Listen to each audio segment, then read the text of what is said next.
Oke, sebelum kita lanjut, ada yang mau didiskusikan dulu atau yang mau ditanyakan, silakan. Kalau ada yang mau ditanyakan, maka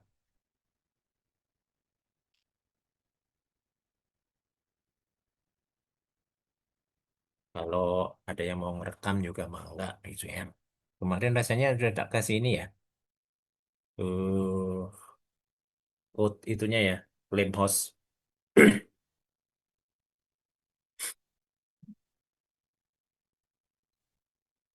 Oke, kalau tidak ada yang tanyakan, saya lanjut aja ya. Jadi minggu depan masih ada satu kali pertemuan, kemudian minggu depannya jadwal UTS.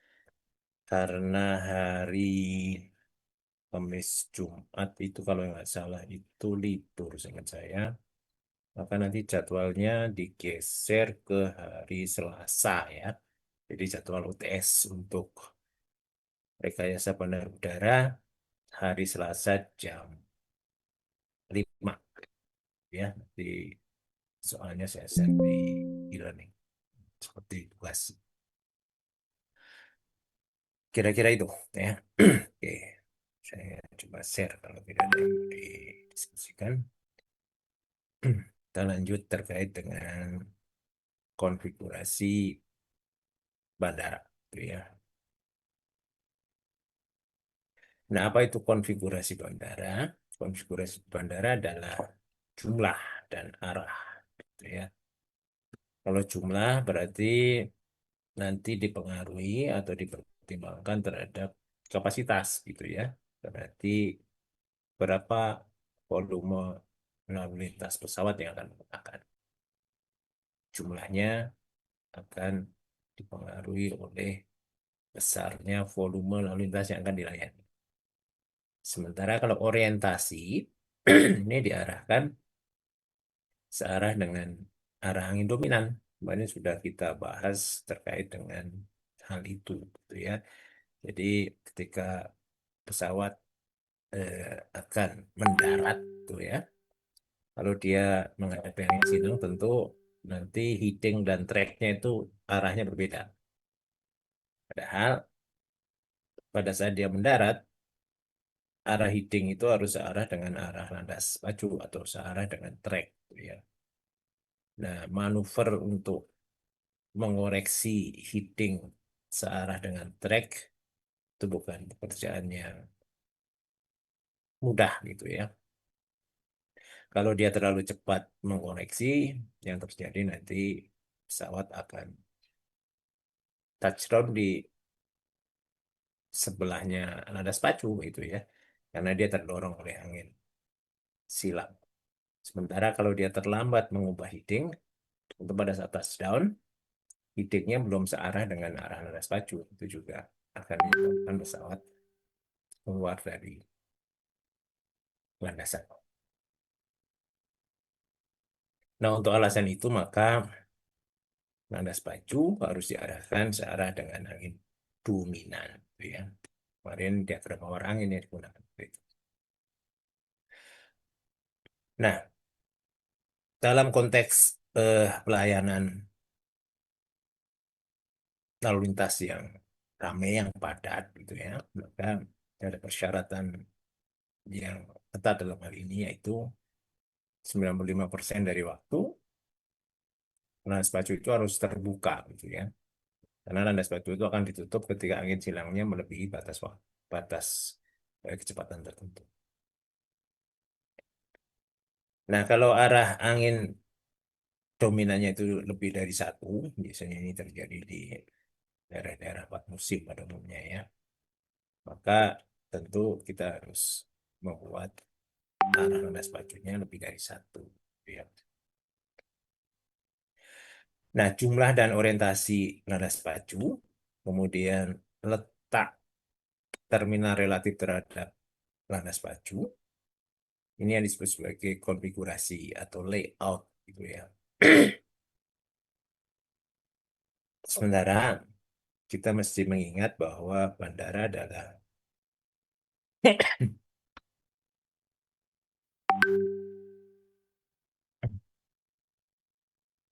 titik perpindahan moda gitu ya.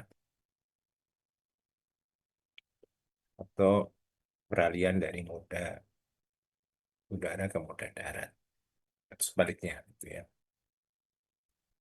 Nah, sehingga kalau kita melihat sistemnya gitu ya, maka nanti akan terdiri dari beberapa komponen. Ini sebagai gambaran gitu ya, sebagai ilustrasi.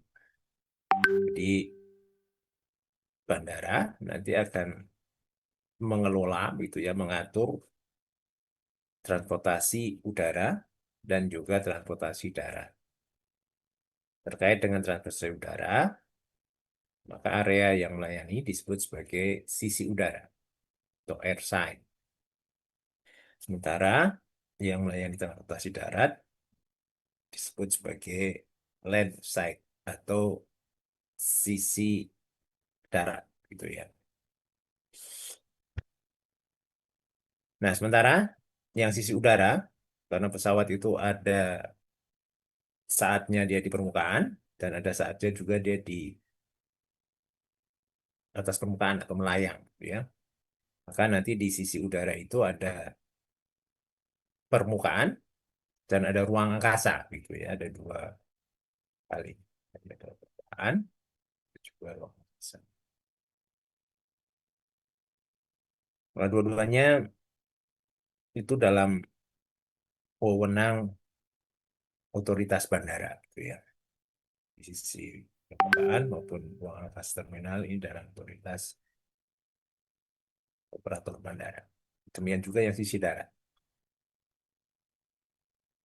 Nah, permukaan bandara yang melayani pesawat ini biasanya restricted gitu ya, jadi dibatasi karena untuk alasan safety dan security sebenarnya ya. Maka biasanya nanti dipakerin tidak boleh sembarang orang masuk. Nah, di sisi udara di permukaan nanti ada tempat parkir yang disebut sebagai pron gitu ya. Ada landas pacu, ada sistem landas hubung menghubungkan apron dengan landas pacu gitu ya. Sementara di sisi darat, tentu ini pelayanan transportasi darat. Nanti bisa jalan raya, juga bisa juga jalan rel.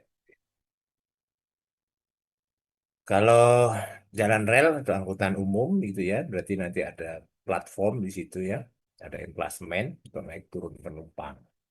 Kalau yang jalan raya, ada yang angkutan umum, berarti ada tempat untuk naik turun. Kalau angkutan pribadi tentu ada drop in dan drop out gitu ya. Kalau penumpang membawa kendaraan Anda sendiri tentu ada fasilitas parkir. Kira-kira itu. Nah, sistem darat tentu nanti berhubungan dengan jaringan transportasi darat. Sementara sisi udara nanti terkoneksi dengan jalur-jalur penerbangan. Ya. Nah, ini semua dalam kontrol, dalam pengelolaan otoritas bandara dalam hal ini. Itu kira-kira terkait dengan sistem. Ada yang bertanyakan?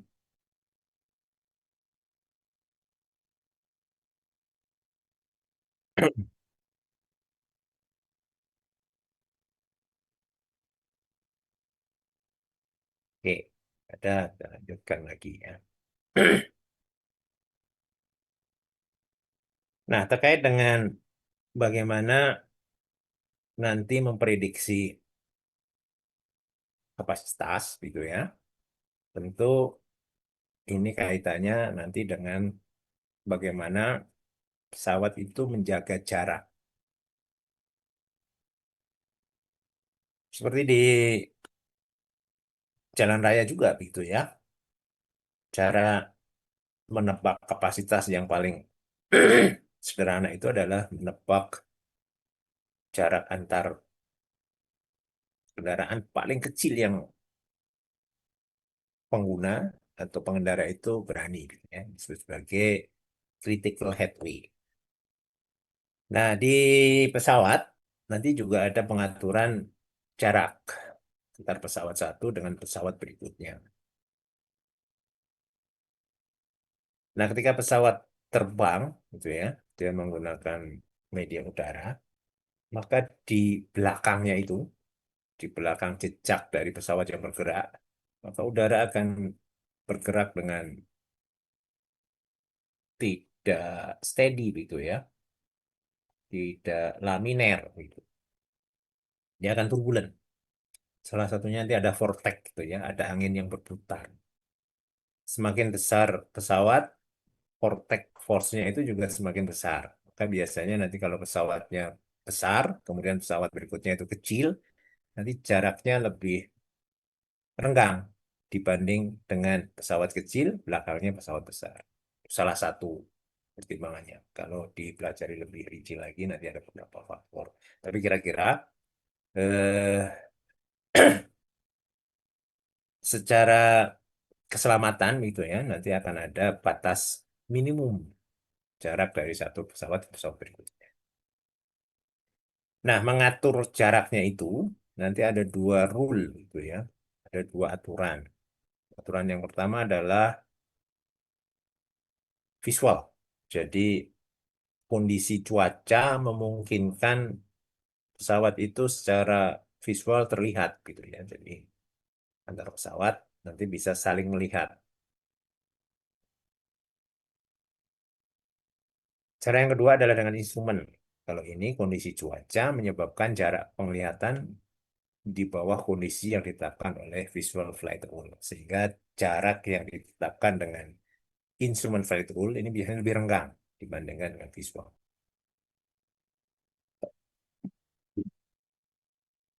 Namun dalam keadaan tertentu, nanti jarak antar pesawat itu harus diatur dengan instrumen flight rule, gitu ya, di dua kondisi ini.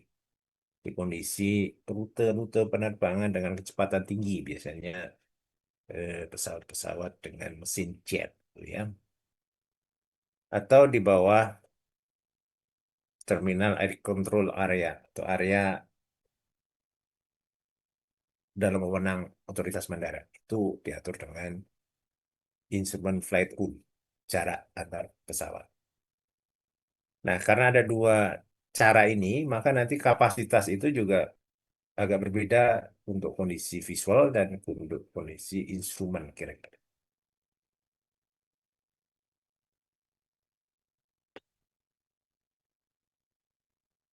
Nah, kalau Bapak Ibu sudah mendownload pedoman yang dikeluarkan oleh IQ itu, nanti istilahnya itu dia menggunakan bukan visual flight rule ya, dia menggunakan visual meteorological condition (VMC) gitu ya. Satunya lagi instrumen meteorological condition. Istilah barunya itu gitu ya. Tapi prinsipnya mirip gitu ya. Ya prinsipnya sama gitu ya. Istilahnya ya diubah karena lebih pertimbangannya memang lebih ke arah kondisi cuaca. Oke,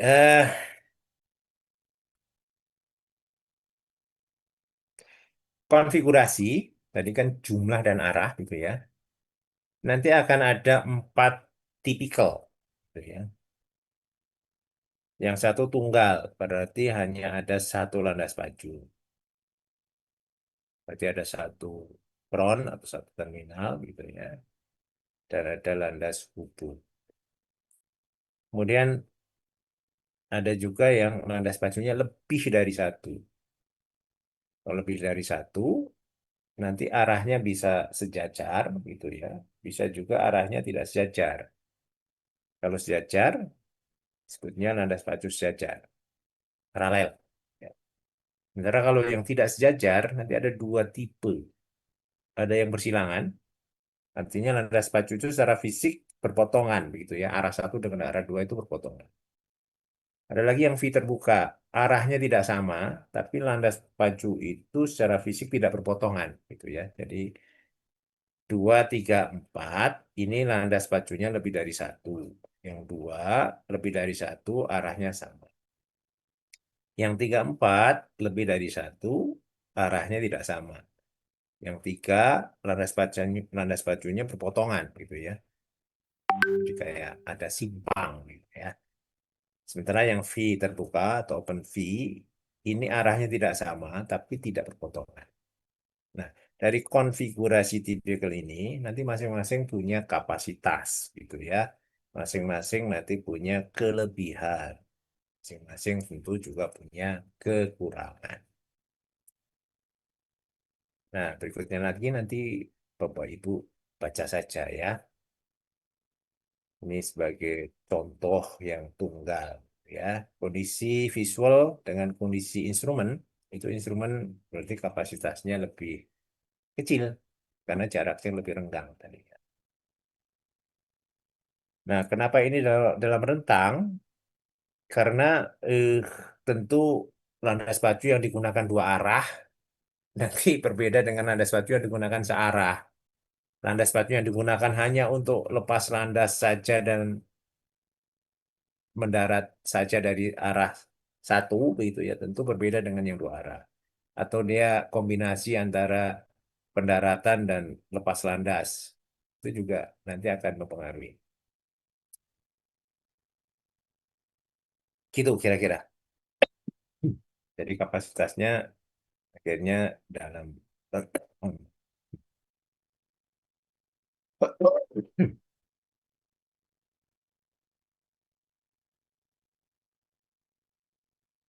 Oke, nah berikutnya lagi nanti masing-masing itu punya kapasitas, kemudian punya karakteristik, punya ya keunggulan gitu ya, dan juga punya kekurangan masing-masing. Dibaca saja ya, Bapak itu bisa mengikuti. Nah, kalau landas pacunya sejajar gitu ya, sementara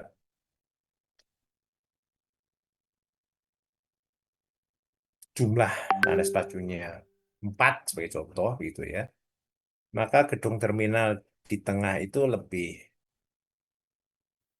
disarankan gitu ya, karena kemarin secara apa ya, secara umum sudah disampaikan bahwa ada satu fungsi landasan yang disebut dengan landas hubung. Itu menghubungkan landas pacu dengan terminal. Dan bagaimana menghubungkan itu tentu dicari waktu tempuh dari terminal ke landas pacu sebaliknya itu secepat mungkin kira-kira. Nah, kalau ada 4, terminalnya ada di satu tepi gitu ya. Kita bisa bayangkan yang landas pacu paling ujung itu untuk mencapai terminal juga terlalu jauh dia. Ya. Kalau dia ada 4, tentu 2 di sisi dan 2 di sisi, terminalnya di tengah itu landas pacunya bisa dicapai secara keseluruhan lebih cepat. Nah, kalau itu yang terjadi, maka perlu saya gambarkan gitu ya. Setengahnya saja ya, ini terminalnya begitu. Maka landas pacu yang di luar ini lebih disukai atau disarankan untuk pendaratan. Sementara yang dekat ini disarankan atau disukai untuk lepas landas.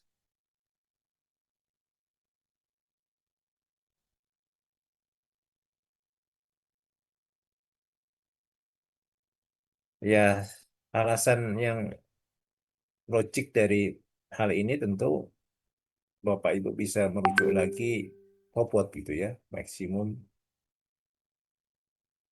struktural, apakah take off, apakah landing gitu ya, atau rem.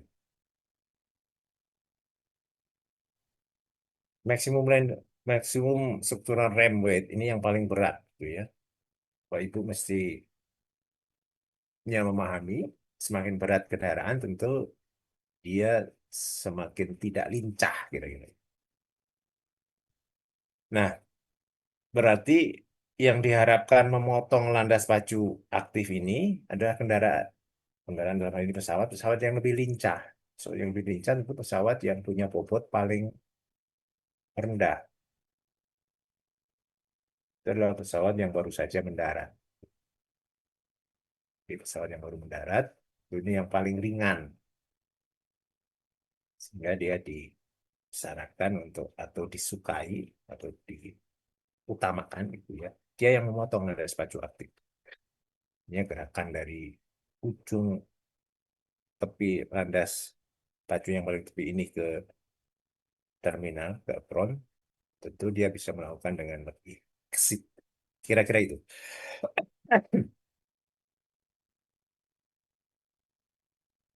Kapasitasnya nanti Bapak Ibu bisa baca. Ya. Nah, bagaimana kalau arahnya lebih dari satu, gitu ya? Kalau sempat berpotongan disebut sebagai landas pacu yang bersilangan, gitu ya. Kalau tidak berpotongan, V. Nah, kalau arahnya lebih dari satu, ini lebih apa ya? Lebih menguntungkan, gitu ya, ketika arah angin dominan itu tidak hanya satu, gitu ya, lebih dari satu. Sehingga kalau logika sederhananya adalah kalau landas pacu satu ini punya atau terjadi angin silang begitu ya, yang melebihi dari batas yang diizinkan, tentu ini harus ditutup. Kalau ini ditutup, berarti dia bisa pakai landas pacu. Bapak Ibu bayangkan kalau sejajar begitu ya, kalau ini ada angin silang dengan kecepatan yang melebihi yang dipersyaratkan, tentu dua-duanya harus ditutup. Jadi landas pacu yang punya arah lebih dari satu, ini cukup punya keuntungan kalau angin silang yang bertiup itu lebih dari satu arah. Atau bahasa yang lain, arah angin dominannya itu tidak hanya satu, gitu ya. Kemudian kapasitasnya nanti Bapak Ibu bisa baca, gitu ya. Tergantung dari campuran, terus letak titik potongnya, dan seterusnya. Nah, dari konfigurasi yang ada, nanti ada kesimpulan umum generalisasi ini ya. Dari sisi kapasitas per landas pacu, maka landas pacu tunggal itu kapasitas per landas pacunya paling besar. Sebagai contoh, kalau landas pacu tunggal itu 100 sebagai contoh gitu ya. Kalau landas pacunya dua sejajar itu bukan berarti 200 gitu ya. Ini lebih kecil dari itu.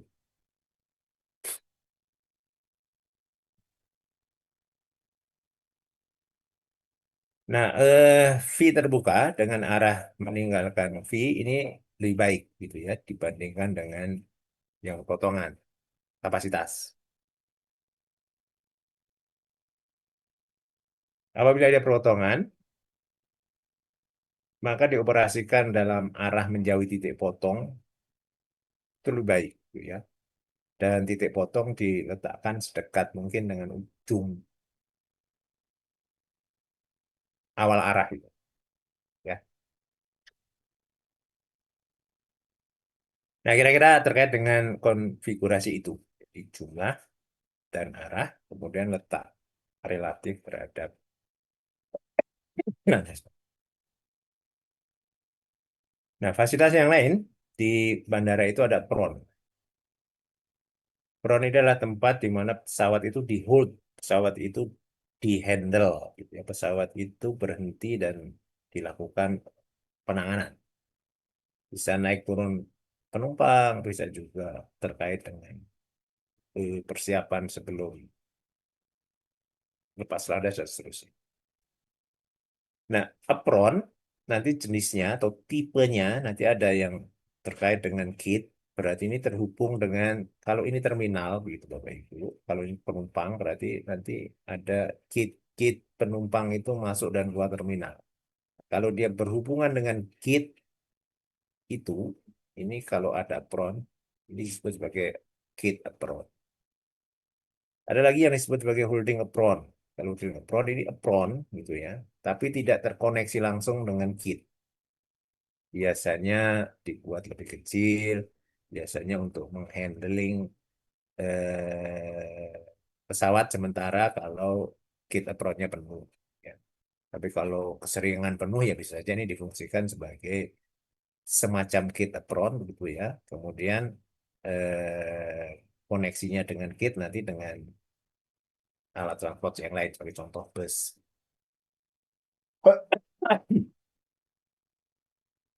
Nah, ada satu lagi yang disebut dengan holding bay. Kalau ini satu area yang diletakkan di ujung landas hubung yang dekat dekat dengan landas pacu. Ya. Fungsinya untuk menghold pesawat yang mengalami masalah agar pesawat yang lain bisa melewati dia menuju landas pacu atau sebaliknya. Mungkin bisa diilustrasikan begini ya. Jadi kalau ini terminalnya, begitu ya, ini terminalnya.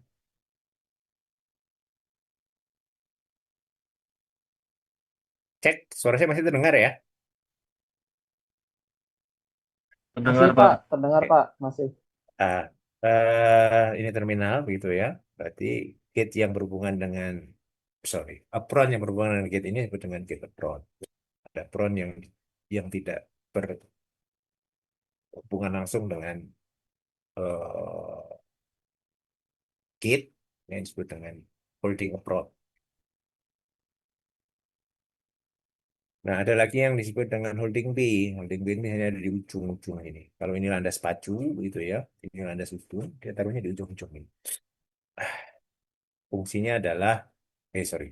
Fungsinya adalah kalau ada pesawat yang mengalami masalah, nanti pesawatnya itu bisa di hold, ditaruh di sini, gitu ya. Sehingga pesawat yang lain bisa lewat. eh Rule menghubungkan landas pacu dengan terminal, rule umumnya adalah waktu tempuhnya sesingkat mungkin, gitu ya. Sehingga nanti ada tipikalnya begitu ya. Kalau landas pacunya satu begitu ya, terminalnya di tepi, ya kalau sesingkat mungkin tentu ini lebih pas kalau ditaruh di tengah. Kalau ini digunakan untuk dua arah gitu ya. Kalau ada dua landas pacu, ya lebih pas kalau terminalnya ada di tengah. Nanti kalau lebih dari satu sejajar bisa ambang rata, bisa juga tidak rata. Kalau open V seperti ini juga ini lebih bagus kalau ini ada di tengah. Ini kalau lebih dari satu, gitu ya, ada yang arahnya tidak sama. Kalau ini ada empat, yang di tepi ini lebih disukai untuk pendaratan.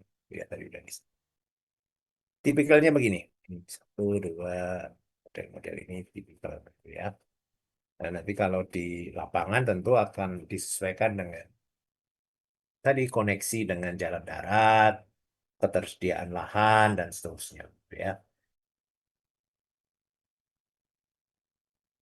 Ini berarti ini landas pacu, ini landas hubung, ini holding P, gitu ya.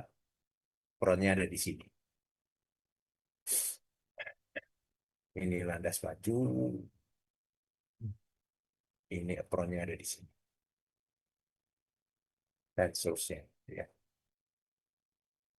Nah, terkait dengan alasan untuk navigasi atau kemudahan orientasi dari pilot, gitu ya, maka landas pacu itu diberi alamat, beri nomor, diberi nama, ya, seperti jalan raya ya. Untuk kepentingan navigasi, jalan raya itu diberi nama, kemudian dikasih nomor gitu ya, yang ada di jalan raya itu. Gitu. Nah, demikian juga landas pacu. Nah, bagaimana menomori landas pacu? Landas pacu itu diberi nomor dengan dua angka. Angka itu menggambarkan azimut yang dibagi dengan 10. Kemudian ditempatkan bersilangan. Kira-kira gitu ya. Nanti ini Bapak Ibu baca, kita lihat aplikasinya saja ya. Dia menggunakan azimut. Arah utara yang digunakan adalah arah utara magnetis.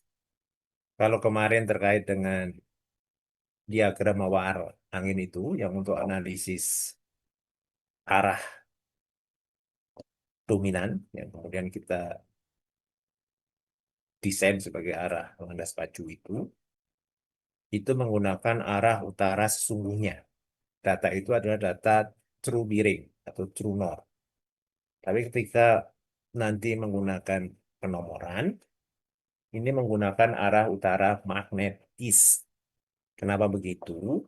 Karena ini kepentingannya adalah untuk memudahkan pilot dalam orientasi landas pacu itu ya.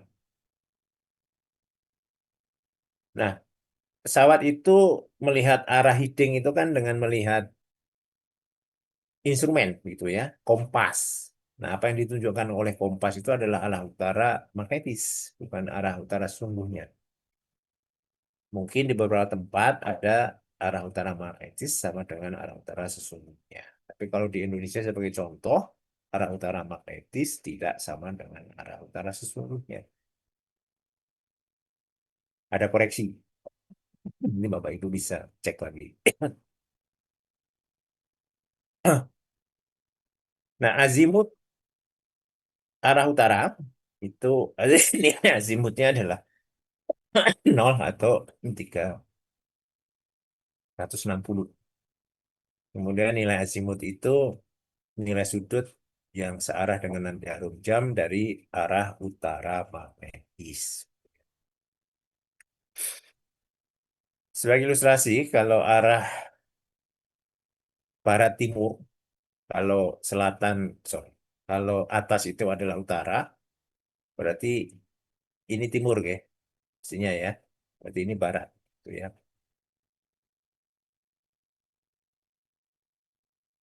Barat, azimutnya adalah 270. 270 derajat. Dibagi 10 berarti 27. Jadi angkanya nanti 27 itu adalah azimut barat.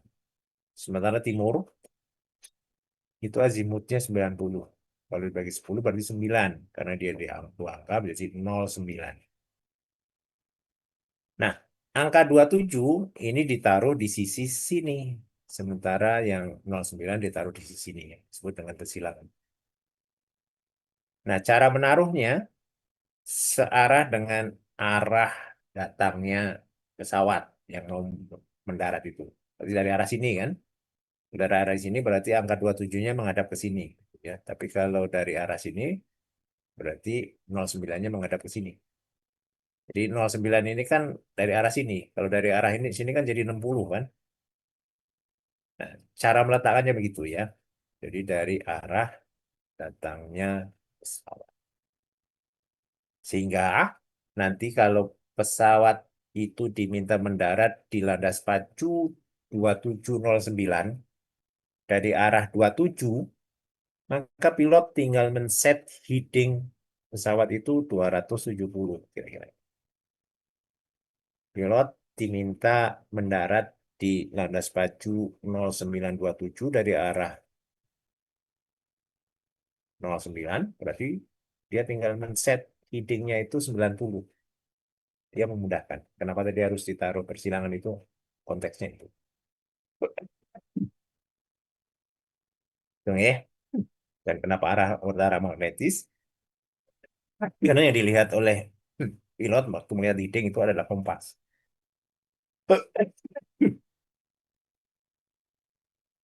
Jadi nanti kalau arah utara sesungguhnya dengan arah utara magnetis beda, tentu cara menomori ini menggunakan arah utara magnetis. Itu yang harus diingat. Oke, gitu Bapak Ibu. Nah, kalau dua bagaimana? Ya, kalau dua berarti yang sisi kiri dikasih tanda L left, yang sisi kanan dikasih tanda R right, gitu ya. Berarti ini 0909, ini 2727. Dari arah sini, yang sebelah sini adalah kanan. Berarti di situ dikasih R. Gitu ya, dari arah datangnya pesawat. Bagaimana kalau tiga? Kalau tiga ya tinggal tengahnya dikasih center, C. Bagaimana kalau empat? Hmm. Kalau empat, berarti ada dua set ini. Jadi set yang pertama menggunakan arah tadi, azimut tadi, 09 dan 27. Satu set yang lain, ini nanti angka ini diturunkan atau dinaikkan. Boleh diturunkan, boleh dinaikkan. Tapi kalau diturunkan, dua-duanya diturunkan. Kalau dinaikkan, dua-duanya dinaikkan. Kira-kira gitu. Kalau kita turunkan berarti 08 dan 26. Kalau kita naikkan berarti 10 dan 28. Udah itu ya tinggal dikasih LR begitu Bapak. Bagaimana kalau 5? Kalau 5 berarti ada satu set penuh gitu ya. Satu setnya lagi tuh digeser angkanya.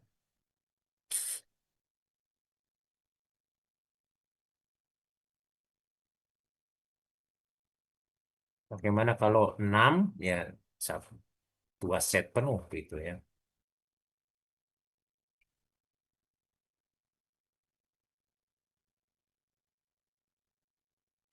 Bagaimana kalau 7? Ya diulang lagi begitu ya. Berarti ada dua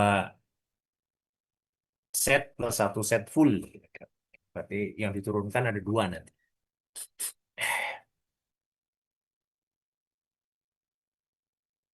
Nah, berikutnya lagi tentu nanti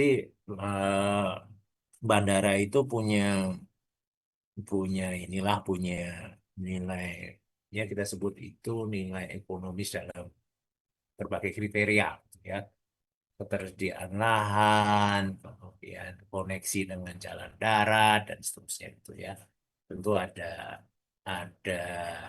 bahasanya itu tentu ada jumlah atau besaran yang dianggap ekonomis gitu ya, bukan tak terbatas nanti.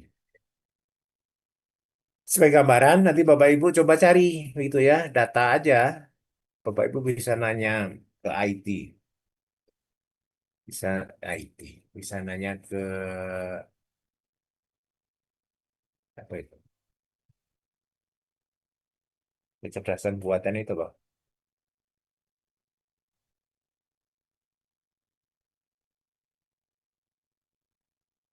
Apa bahasa AI, Indonesia? Pak. AI, AI kok AI, Artificial AI ya. Intelligence.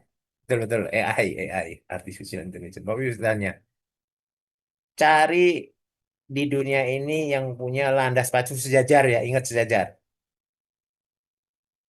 lebih dari tiga atau cari tiga, nanti tidak banyak. Kalau dianggap masih banyak tiga, cari empat gitu ya. Nanti nggak banyak yang punya landas pacu dengan jumlah sejajar dan lebih dari nilai tertentu. Nggak banyak. Karena ini berikutnya lagi nanti mengatur ujungnya ini agak runyam Bapak Ibu. Mengatur kalau Bapak Ibu mau bayangkan itu kira-kira kayak emplasemennya kereta itu, kan ujungnya ada dua tuh. Nah, kemudian kalau di emplasemen peronnya itu banyak gitu kan, pengaturan apa ya, wesselnya itu kan rumit gitu ya. Ini juga sama. Kalau ada jalur-jalur penerbangan di depannya, misalkan dari landas pacu yang paling kiri ini ternyata dia harus menggunakan nanti apa bahasanya itu arah yang paling dia paling kanan dan arah paling kiri, tentu dia akan memotong banyak banyak apa namanya part gitu ya. Nah, mengatur itu juga nggak mudah. Ya.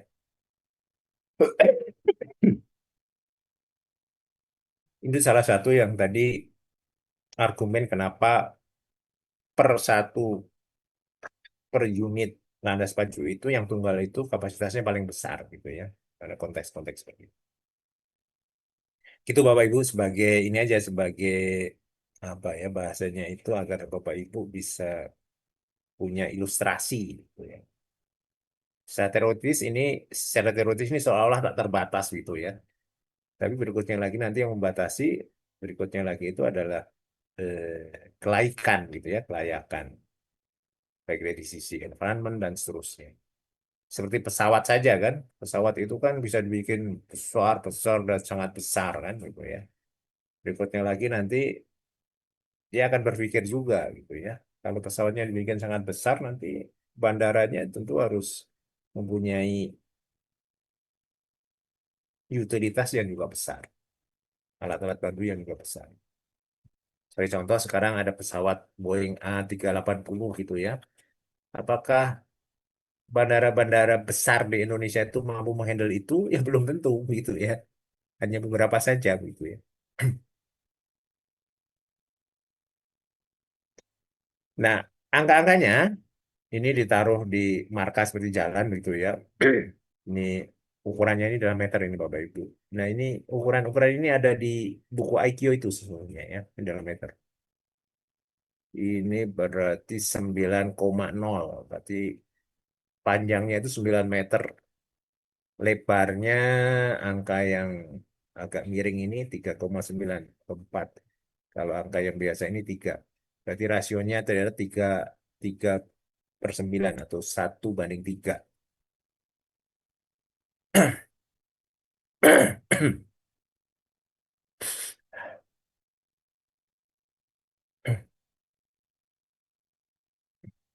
Nah, di pedoman itu juga nanti mengatur perambuan, lighting, dan seterusnya gitu ya. Cuman kita nggak bahas.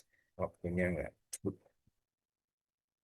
Bapak Ibu bisa baca. Nah, berikutnya lagi adalah Aeronautical Information Publication. Ini adalah satu data yang dipublikasi oleh bandara.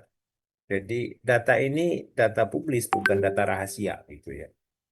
Bapak Ibu bisa akses data ini.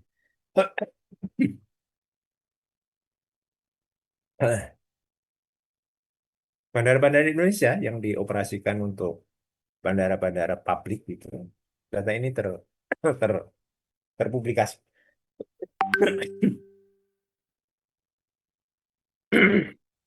Ya mungkin nanti yang dibatasi itu adalah bandara-bandara khusus kayak bandara militer gitu yang mungkin tidak semua bisa diakses.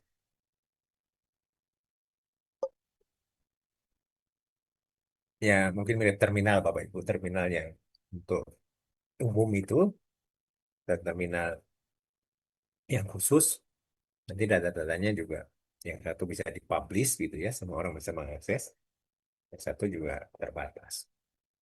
Nah ini juga sama. Nah otoritas bandara atau pengelola bandara ini wajib menginformasikan data ini. Data apa saja yang wajib diinformasikan? Ini ada 6 kelompok ini. Reference point, elevasi, suhu, dimensi dari bandara dan fasilitas, kemudian kekuatan perkerasan, dan jarak yang tersedia, yang dideklar. Jadi ini adalah data yang wajib dipublish oleh otoritas bandara yang digunakan untuk umum. Kita lihat satu-satu ya. Ini.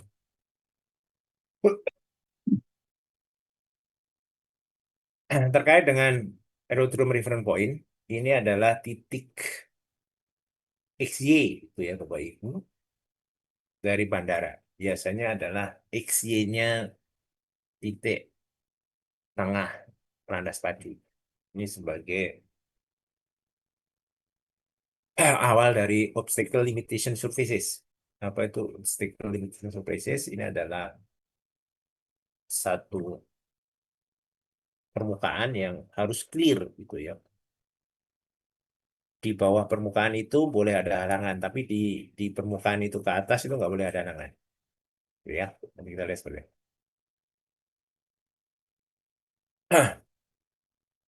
Jadi kalau landas pacunya cuma satu, ya ini titik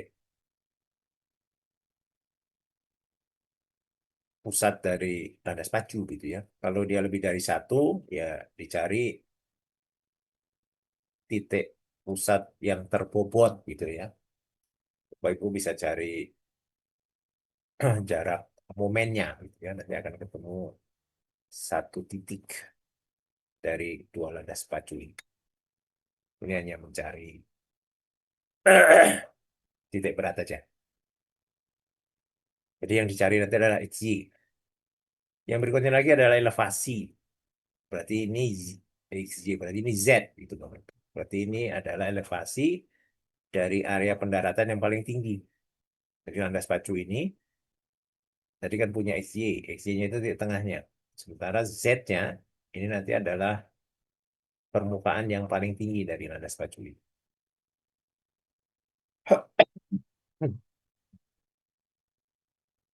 Yang berikutnya lagi adalah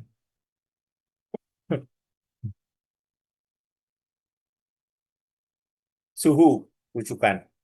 Ini adalah harga rata-rata bulanan dari suhu maksimum harian. Nah, di buku IQ ini juga disampaikan bagaimana cara menghitungnya, Bapak Ibu. Nanti ada rumusnya dia.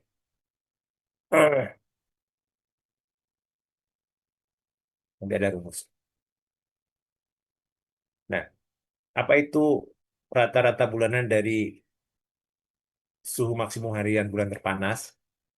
Ini adalah kalau kita punya 12 bulan, gitu ya, bulan satu, bulan dua. Ya. Bapak Ibu punya harinya, berarti nanti di sini dicari suhu maksimumnya, suhu maksimumnya, suhu maksimumnya, suhu maksimumnya, gitu ya. Kemudian ini di rata-rata, gitu ya. Ini adalah rata-rata bulanan dari suhu maksimum harian bulan terpanas. Nah, itu nanti ada satu nilai, gitu ya. Ada nilai yang lain itu ada rata-rata. Jadi nanti kan ada suhu tertinggi, suhu terendah, suhu tinggi, suhu terendah. Jadi punya rata-rata harian. Dan nanti ada kombinasi rumusnya. Ini hanya masalah statistik aja. Jadi dia, saya lupa sedikit sedikit di bawah dari rata-rata bulan harian terpanas ini kalau saya nggak salah. Di bawah itu bisa cek gitu ya. Tapi yang disebut dengan rata-rata bulanan dari suhu maksimum harian itu berarti dari masing-masing hari itu dicari maksimumnya. Nanti di rata-rata. Nah, rata-rata dari ini kan punya rata-rata bulan satu dan seterusnya ada. Yang paling tinggi itu adalah rata-rata bulanan dari suhu maksimum harian. Kemudian ada satu lagi nilai nanti masing-masing ini di rata-rata ada suhu minimum maksimum maksimum maksimum kan punya rata-rata tuh. Nah, ini ada suhu rata-rata. Dia ada kombinasinya. Bapak Ibu bisa lihat di rumusnya di buku pedoman. Di Bapak Ibu lihat ya. Berikutnya lagi adalah ukuran fasilitas gitu ya. Tadi penomoran landas pacu dia menggunakan arah utara magnetis. Nah, di AIP juga harus mencantumkan true north-nya. Ya, true north-nya itu berapa derajat dari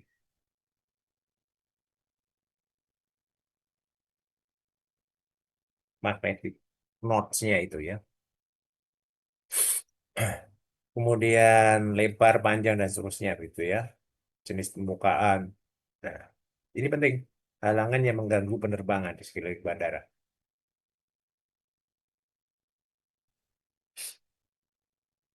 Kalau di depan landas pacu ada obstacle begitu ya di state nanti obstacle-nya apa. Ada juga yang sifatnya itu tidak permanen. Contohnya di beberapa negara yang punya 4 musim itu, gitu ya. Itu kan terjadi migrasi satwa, burung terutama ya, dari tempat dingin mencari tempat panas, gitu ya. Dia akan mengikuti kemana matahari bergerak, kira-kira begitu. Nah, migrasi burung ini Kadang-kadang dia mampir ke area bandara. Nah, berarti kan di bandara itu akan banyak burung gitu ya. Ya tentu operator bandara akan mencegah burung itu ada di situ gitu ya. Ya ada petugas yang mengusir burung itulah bahasanya. Tapi yang namanya burung kan nggak nggak bisa baca ini ya Bapak, Ibu rambu kan. Kalau bisa baca rambu kan tentu dia tidak tidak ada di situ gitu ya. Oh kita aja kadang-kadang bisa baca rambu aja dilibas kok ya. Nah kalau di situ ada sering ada burung, nanti ada periode-periodenya dia akan sampaikan sama bulan ini sama bulan ini banyak burung. Ada yang lain kalau di kita layang-layang gitu ya, kite gitu ya, layang-layang. Ini juga eh, ya sesungguhnya kan dilarang ya, tapi ya namanya orang kadang-kadang ya susah juga dilarang itu ya. Main kucing-kucingan juga kadang-kadang. Nah, ini akan disampaikan halangan-halangan yang ada. Ya. Yang berikutnya lagi adalah kekuatan perkerasan. Nah, kalau kekuatan perkerasan nanti ada yang disebut dengan ACN, Aircraft Classification Number, dan PCN, Pavement Classification Number. Di buku IQ itu juga istilah ini sedikit berbeda dia. Bentar, saya lupa istilahnya. Tapi prinsipnya sama gitu ya.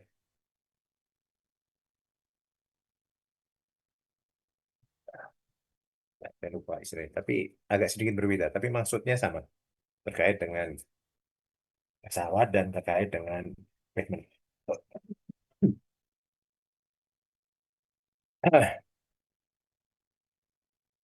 Nah, pelaporan perkerasan ini kalau pesawat yang menggunakan itu bobotnya 5,7 ton ke atas, itu yang harus dilaporkan itu satu, dua, tiga, empat, lima hal. Sementara kalau pesawatnya kurang dari 5,7 ton yang dilaporkan hanya maksimum bobot pesawat yang diizinkan dan maksimum tekanan ban. Jadi kalau bandara itu melayani pesawat dengan bobot 5,7 ton ke atas, maka perkerasan yang harus dilaporkan itu adalah nilai PCN, tipenya, ini berarti ada rigid, ada fleksibel begitu ya. Kemudian daya dukung subgrid, nanti ada dua kelompok dia. Kalau dia rigid itu menggunakan nilai K, tidak salah. Kalau fleksibel dia menggunakan nilai CBR, tekanan ban maksimum, dan metode evaluasi. Metode evaluasi ini perkerasan ini dia menggunakan apa? Ada dua kelompok ya. Satu empirik aircraft gitu ya, menggunakan secara empiris pesawat, dia juga menggunakan teoritis.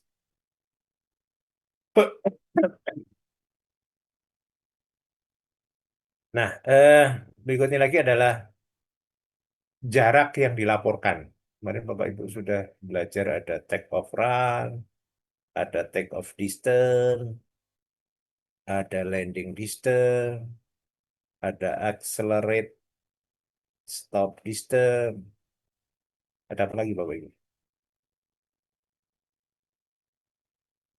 Stop way, ada lagi clear way. Berarti ini adalah jarak-jarak ini yang tersedia, available. Take off run available. Take off distance available. Kalau kaitannya dengan take off nanti biasanya dengan clearway jika ada. Kalau dia dibatalkan berarti accelerate stop distance available. Biasanya nanti dikaitkan dengan stopway jika ada. Ini semua kaitannya dengan take off. Ya. Kalau landing namanya landing distance available. Ini contohnya Bapak Ibu.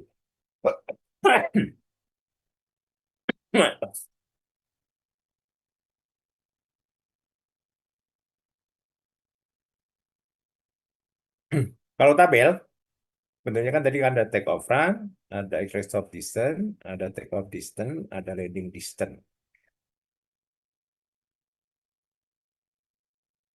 Ini 09 dan 27. Kalau tiga kelompok ini ada dan satu kelompok ini ada untuk masing-masing nomor ini, berarti landas pacu ini digunakan untuk dua arah. Jadi bisa lepas landas dari 09, bisa juga mendarat dari 09. Dia bisa lepas landas dari 27, dan dia juga bisa mendarat dari 27. Nah, kalau tidak, contohnya yang 17 dan 35 ini, take off run, exit stop dan run tidak ada ini.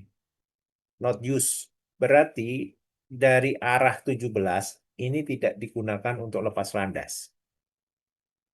Jadi arah 17 hanya digunakan untuk landing. Sementara landing distance dari arah 35 itu tidak ada. Not use gitu ya. Berarti dari arah 35 hanya untuk lepas landas, tidak untuk mendarat. Jadi dari 35 ini hanya untuk lepas landas. Dari 17, ini hanya untuk mendarat. Kebalik ya. Dari arah 17, ini hanya untuk mendarat. Arah 35, ini hanya untuk lepas landas. Jadi dari sini, ini mendarat. Dari sini, ini lepas landas.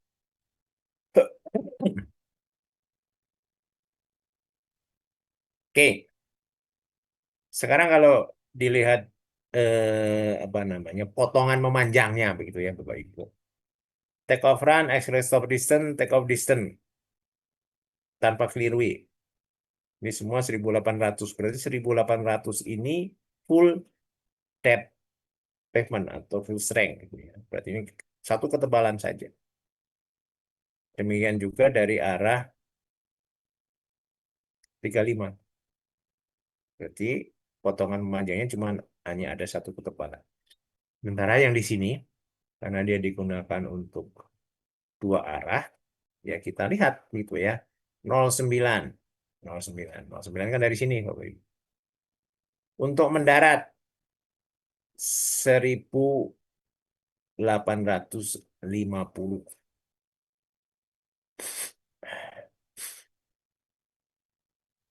Ada displacement threshold enggak?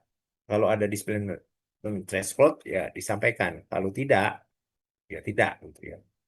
Di sini ada displace threshold gitu ya. Jadi thresholdnya itu digeser dari ujung landas pacu ini masuk berapa? 1150. Berarti landing distance-nya itu hanya yang ini, 1850. Oke, ini mendarat. Sekarang dari arah sini, itu lepas landas. Itu ada take off run sebesar 2000. Berarti dari ujung sini, Bapak Ibu. Karena dia lepas landas kan bisa dari ujung. Kalau mendarat, threshold-nya ada di mana? Kalau tidak di displace, tidak digeser, berarti ujungnya ini. Nah, karena dari ujungnya ini, dia jalan begitu. Sepanjang berapa? 2000. Berarti dari sini sampai ujung sini, ini yang disebut dengan take off run. Berapa nilainya? 2000. Nah, kalau dia jadi lepas landas, namanya take off distance, yang ini, 2000. Jadi dari ujung sini, tuh gitu, sampai D35.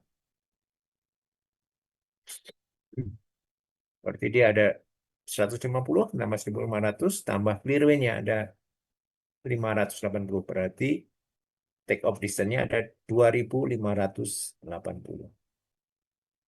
Sekarang kalau dia nggak jadi lepas landas, berarti dia accelerate, kemudian dia stop. Di situ ada stopway.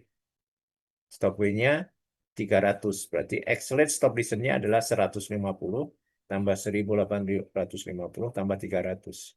Nah, ini. Oke, dari sisi situ sudah gitu ya. Dari sisi sebaliknya,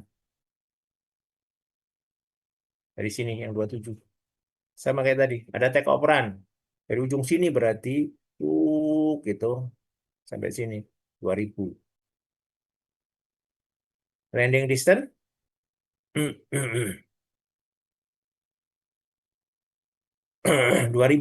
dari ujung sini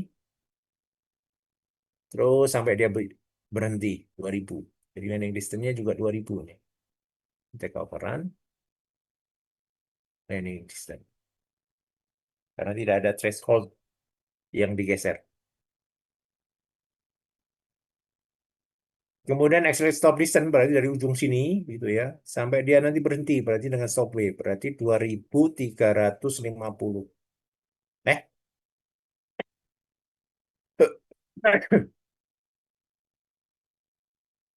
nih.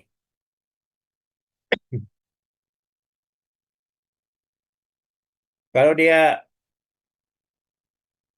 lepas landas berarti sampai di sini D35 ini. Berarti 2350. Gitu Bapak Ibu. Jadi kalau Bapak Ibu mau gambar potongan memanjangnya jadi dalam dua arah dengan tabel itu jadi seperti ini. Ini ada perkerasan yang lebih tipis untuk stopway, ini ada perkerasan yang lebih tipis untuk stopway. Sementara untuk clearway ini yang penting rata, tidak perlu kekerasan. Jadi panjang landas pacu yang disediakan, jadi ini. Nih, berapa ini? 350 tambah 2000, berarti 2350 ditambah 580. Gitu, Bapak Ibu. Ada yang bertanyakan sampai sini?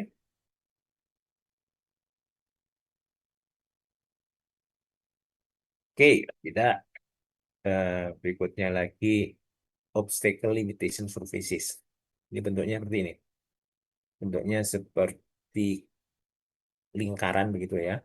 Kemudian di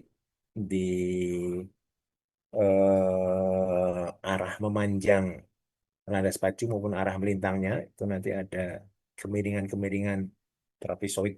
Ya. Jadi kalau tampak atasnya seperti ini, kemudian kalau ini dipotong atau dilihat sisi ininya saja, begitu ya, ini jadi ini. Kemudian yang ini kalau dipotong dalam arah melintang jadi ini. Kalau dipotong dalam arah memanjang jadi ini.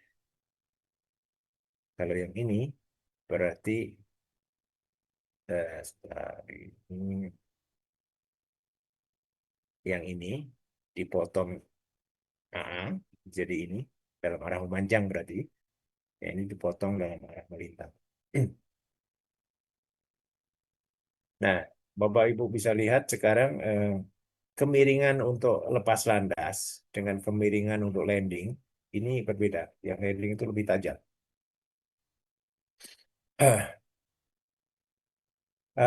Angka-angkanya nanti bisa dilihat di tabel ya.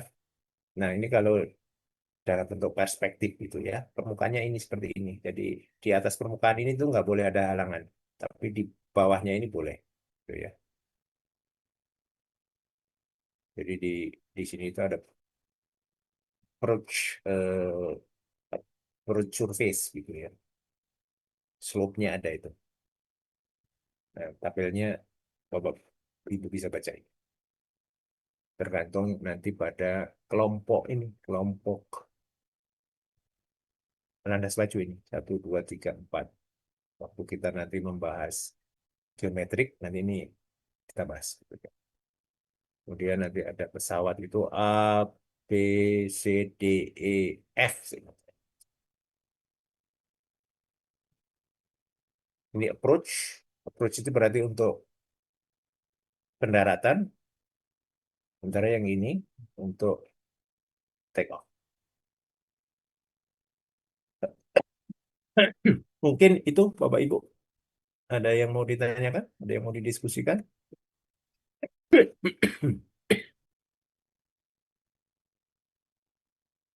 Oke, kalau tidak ada yang ditanyakan atau diskusikan, hari ini cukup. Nanti minggu depan kita masih ketemu sekali lagi terkait dengan perencanaan geometrik landas pacu dan mungkin sedikit landas hukum gitu. Sudah itu nanti UTS. Jadi UTS-nya itu tanggal 12 ya Bapak Ibu. UTS kita akan lakukan tanggal 12 jam 17. Nanti soalnya akan saya share di e-learning. Gitu ya. Kalau tidak ada yang ditanyakan, cukup. Sampai ketemu minggu depan. Minggu depannya lagi nanti kita tes. Saya izin live. Selamat malam. Malam Pak, terima kasih Malam Pak. Pak, makasih Pak.